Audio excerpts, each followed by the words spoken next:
pueda ser subsanadas, o pueda quizás en el mismo acto, si es posible, pueda subsanar esa firma o ese sellado, ¿no? En el caso de la propuesta económica no cabe subsanación, ¿no? Ahí no hay que equivoqué por bien del mundo, ¿no? Entonces ahí lo único, salvo que fuese efectos de foliación o rúbrica, ¿no?, de los folios.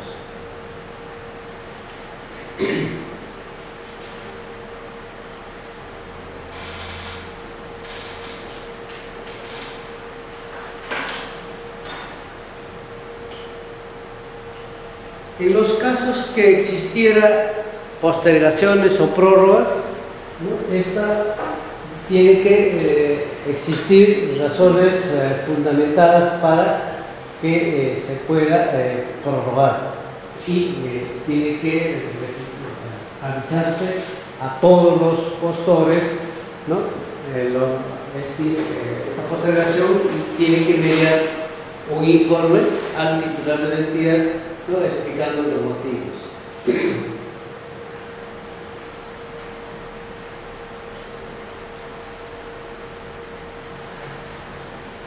Bueno, en la metodología de evaluación va a depender, ¿no?, como antes hablamos cuando veíamos la parte de las bases, ¿no?, va a depender de los criterios, de los puntajes y los documentos sustentatorios, ¿no?, que tienen que ser revisados por el comité a fin de que le asigne los montos respectivos o los puntajes correspondientes, ¿no?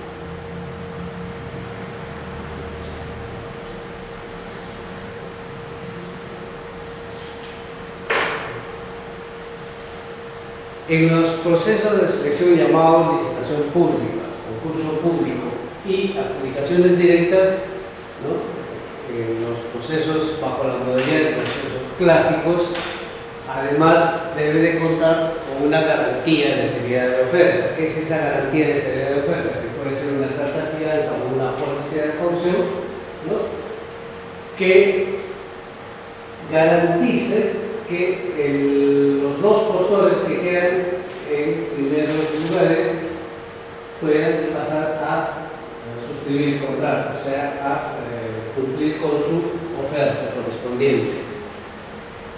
De no presentarlo ello en los procesos por procedimientos clásicos, prácticamente se da como no admitido, no presentar la garantía de seguridad.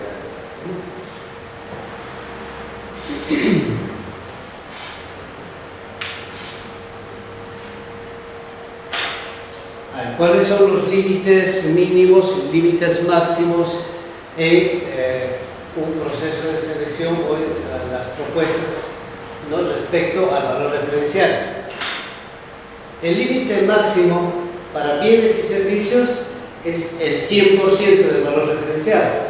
En el caso de obras, sí puede ser hasta el 110% del valor referencial, solo en el caso de obras. En cambio, el límite mínimo para bienes y servicios no hay piso, no hay mínimo. En cambio, para consultoría y ejecución de obras, el límite mínimo es el 90% del valor referencial. O sea, de lo que se puso, lo que se tiene ya, el 90% más, ¿no? Si tu valor referencial, el valor referencial es igual a 100.000, si esta se tratase de bienes y servicios, pues no puedes ofertar más de 100.000. En cambio, si es obras, sí puedes ofertar hasta 110.000. Este es solo en el caso de obras. ¿Okay? En el caso, este es de los máximos. En los casos de los mínimos, para bienes y servicios no hay mínimo. Prácticamente el mínimo es 0.01 céntimo, porque menos de esa moneda tampoco no hay. ¿Ya? En cambio, para consultoría de obras y ejecución de obras, el mínimo es 90.000. O sea, no puedes soportar por debajo de 90.000. Eso es lo que te está diciendo.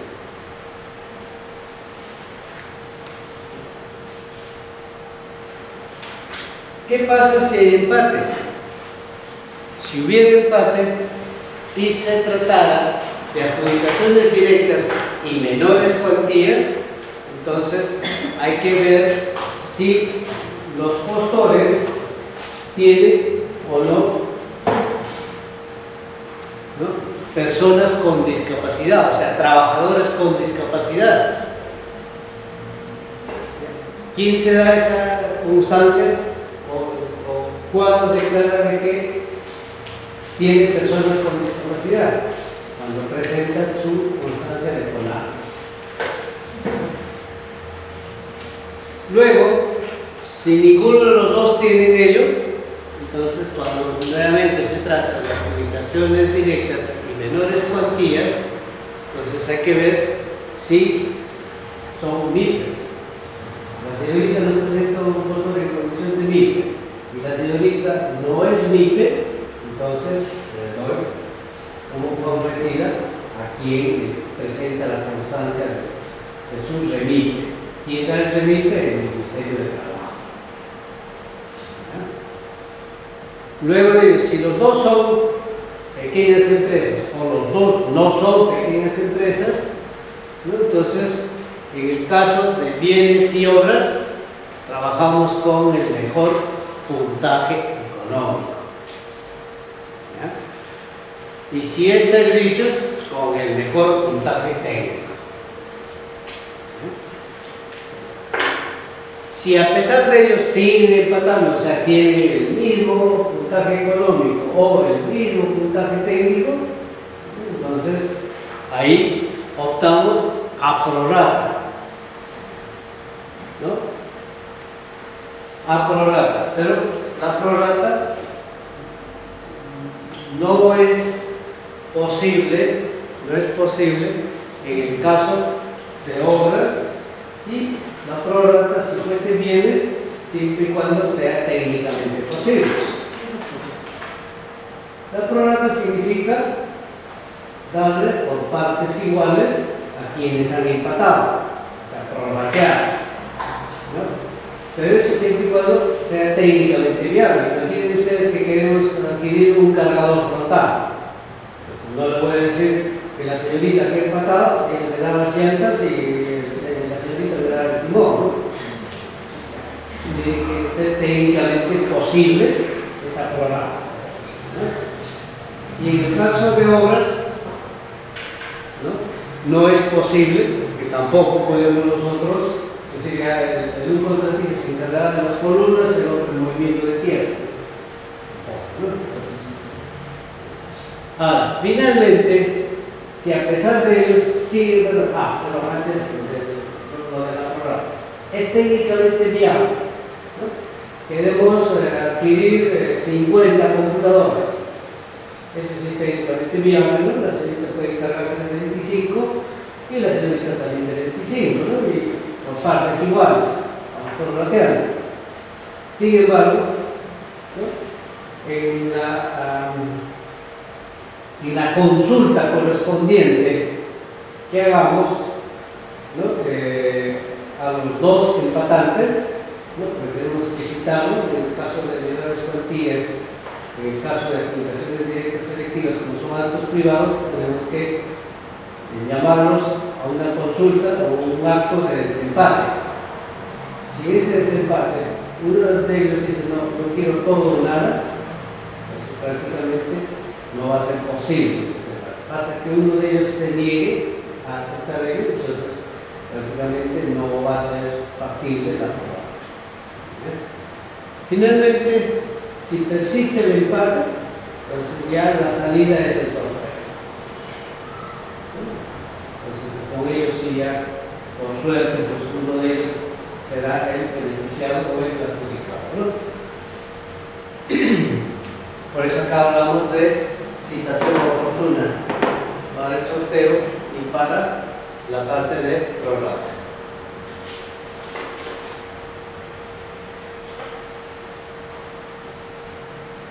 En el caso de la buena pro decíamos que sí es posible aquellas que superen el 100%. Sin embargo, si tuviéramos ese tipo de propuestas, pues cabe la posibilidad que para dar la buena pro, o antes de dar la buena pro, en el acto público, si fuese acto público, cabe la posibilidad de preguntarle al postor si se baja el 100% o no. ¿Por qué?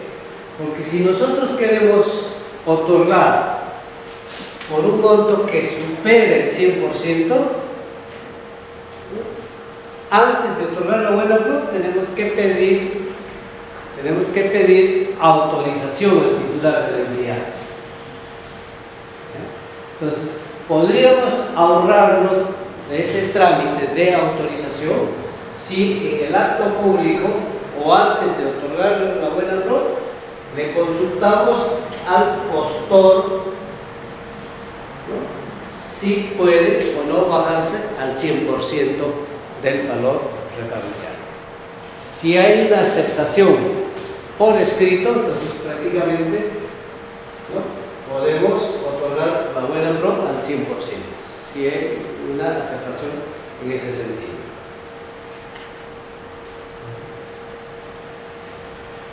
El consentimiento de la buena pro, ¿qué significa? Significa que una vez otorgado la buena pro, se le da un plazo. Cuando exista 2 o más postores, ¿no?, una vez otorgada la buena pro, tenemos que darle el plazo correspondiente para que el segundo, o el que quedó en segundo lugar, tenga la posibilidad de apelar la buena pro. O, si tenemos participantes, buen número de participantes, y que hubo observaciones a las bases, o cuando se era el acto de presentación de propuestas, a uno de ellos le dijimos: ¿sabes qué? No te doy por admitido tu propuesta porque te faltó tal o cual documento, o porque vino la señorita sin su DNI, se le perdió su DNI o tuvo con su DNI sin los deberes cívicos, es decir, no sufragó en las elecciones, no subsanó ese hecho de no haber sufragado, entonces está sin sus deberes cívicos constituidos plenamente. Entonces, por ese hecho, el comité no le recibió su propuesta y por tanto ella no llegó a presentar su propuesta o no fue admitida su propuesta, y sin embargo no se llevó. Cuando el comité le quiso devolver, le dijo: no, ¿qué quiere? Que quede en custodia porque yo voy a apelar. Manifestó su interés de poder apelar. Entonces, ese hecho conlleva de que cuando has otorgado la buena pro, tienes que dar el plazo correspondiente para la presentación del recurso de apelación a esa buena pro. Entonces, va a depender de qué tipo de proceso de selección estamos hablando. Cuando hay pluralidad de postores, estamos hablando de 8 días hábiles cuando es licitación pública y concurso, 5 días cuando es adjudicación directa y menor cuantía. ¿Desde qué momento? Desde la notificación, si no hay, ¿no?, recurso de apelación presentado, ahí sí recién consentimos la buena pro. En cambio, si solamente contamos con un solo postor, una sola propuesta válida, entonces podemos otorgar la buena pro y a su vez consentir la buena pro. En las subastas inversas presenciales, en el acto público, más de que haya 2 o más postores, ¿no?, el presidente tiene que preguntar si hay intención o no de plantear recursos de apelación. Si nadie plantea su recurso de interés o la intención de presentar recursos de apelación a sentar en acta, entonces se da por consentido la buena pro el mismo día del acto público que estamos otorgando la buena pro. Bien.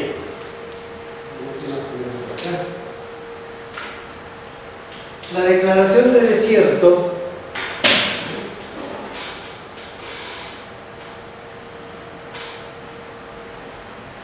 si hemos declarado desierto una licitación pública, un concurso público y una adjudicación directa, esta nos da pie o nos faculta la normativa a trabajar, a convocar la siguiente convocatoria como menor cuantía. Pero ojo, señores, esa menor cuantía no podrá ser electrónica. No podrá ser electrónica, tiene que ser menor cuantía por procedimiento clásico. Ahora, en una subasta inversa se declara desierto cuando tenemos una sola propuesta. O sea, es posible desarrollar un proceso de selección por subasta inversa siempre y cuando tenemos dos o más propuestas válidas. El registro de una declaración de desierto debe ser ejecutada al día siguiente de producir. El registro, me refiero, en él se hace.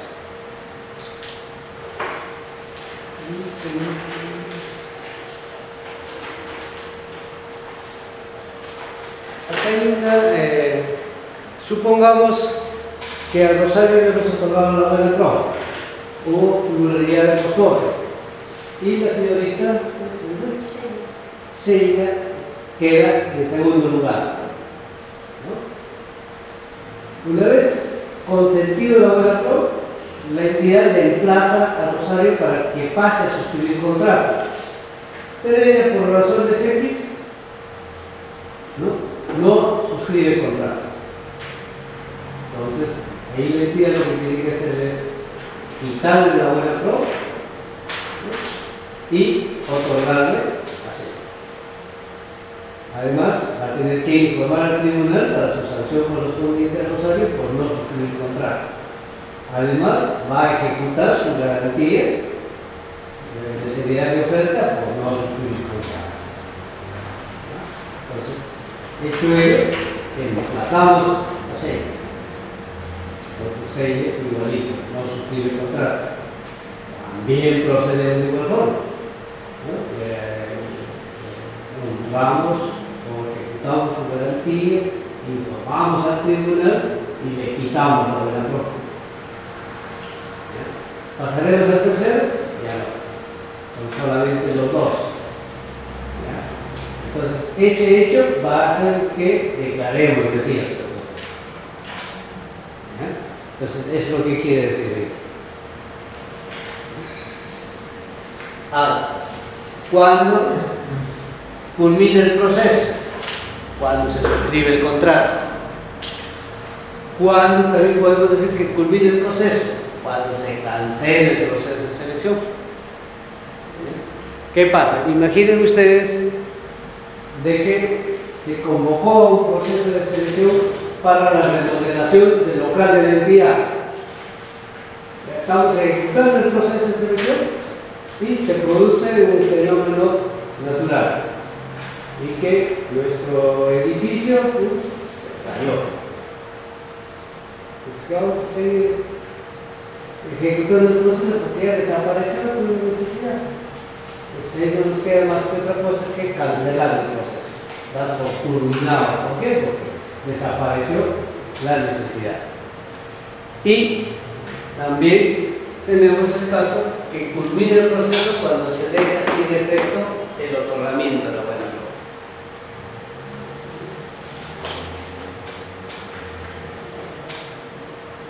Bien, ahí nos vamos a quedar, salvo que hubiera preguntas, señores.